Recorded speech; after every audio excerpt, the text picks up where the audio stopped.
Do you want to learn how to pray? Prayer can be intimidating. We sometimes feel like we have to use big fancy words to impress God, and maybe we hear other people pray and it's like, wow, they pray so beautifully. I don't know if I can do that. And so sometimes as a result, we just don't pray.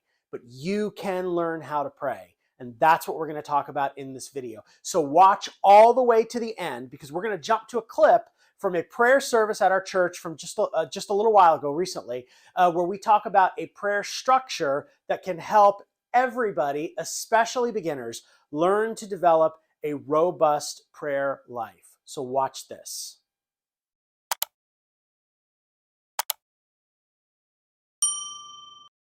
To use a prayer structure this morning that we're going to walk through this morning. Prayer structures, they're not required, but sometimes they can be helpful just to, hey, here's how we're going to pray this morning. And we're going to use what's known as the Acts prayer structure, ACTS. It has nothing to do with the book of Acts.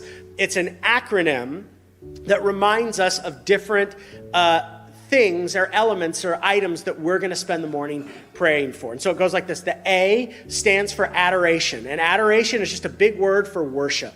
We're going to take time to worship God, to adore God for who He is.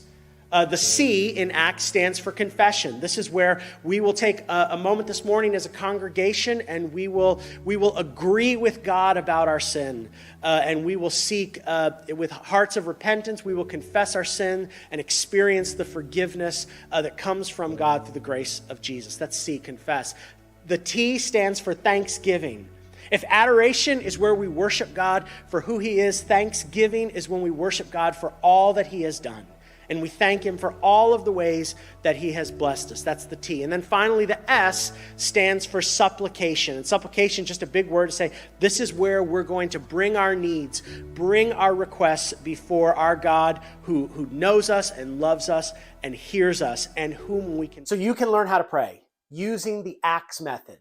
A stands for adoration. That's just worship. C stands for confession. That's where we agree with God about our sin. T stands for thanksgiving. That's where we thank God for all that He has done in our life. And S stands for supplication. That's where we ask God to help meet our needs, knowing that He loves us and knowing that He is at work in our lives for good. So I just want to challenge you to if prayer is new to you, just begin to practice it and use this structure as a way to help you know what to say in prayer, to help you connect to God. And pretty soon, prayer will feel as natural as any other conversation you're in. It just takes practice. So pray and don't give up. Thanks for watching.